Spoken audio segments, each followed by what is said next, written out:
Hi, thanks for using my court coach. I'm Sarah, and I will be your instructor today as we talk about the attorney fees and costs order attachment, also known as Form FL-346. As always, you want to start off by filling in your identifying case caption information at the top. This is a form that you can use to describe orders made by the court, either at a request for order hearing or at a trial setting. So you want to start off by indicating which type of order you are attaching this to. If it was a request for order hearing, you would mark findings in order after hearing. If it was a trial, you would mark judgment. If this is being attached to any other document, then mark the box that says other and specify what sort of document this is being attached to.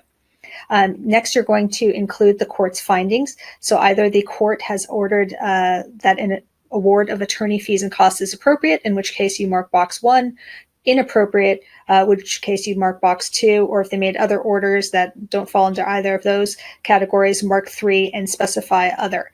If the court is awarding attorney fees and costs, then they make a finding that a party requested to pay attorney fees and costs has the ability, or that the fees and costs are reasonable or necessary, just mark the box that describes specifically what the court said.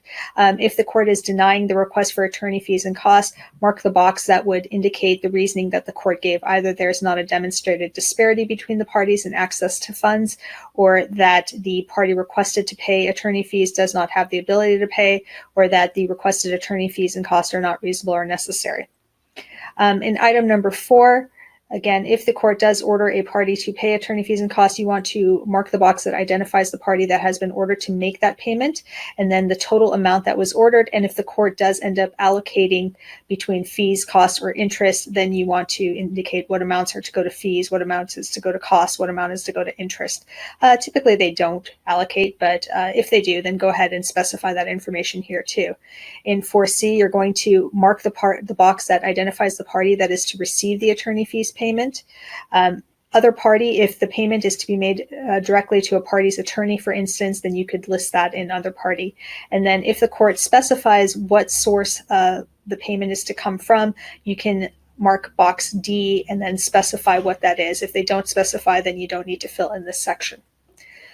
4E, if the court sets a payment schedule, you want to specify what that payment schedule is and what are the due dates. Either it's due in full or they set installment payments, in which case you would indicate the amount to be paid on what day of the month, starting when until paid in full. A lot of times the court's going to make an order that if any 2 payments are missed and are more than 60 days due, the entire balance becomes due and owing at the legal rate of interest. So if the court makes that an order, be sure to mark box 3.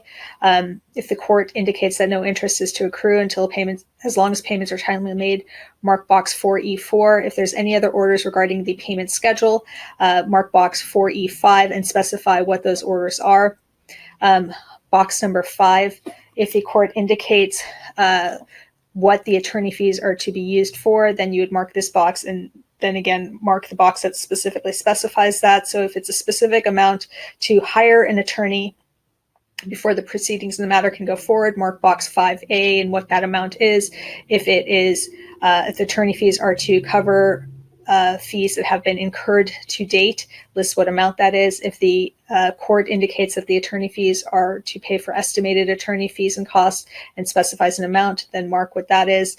If the attorney fees and costs for a limited scope representation, mark box 5D and indicate what that amount is there.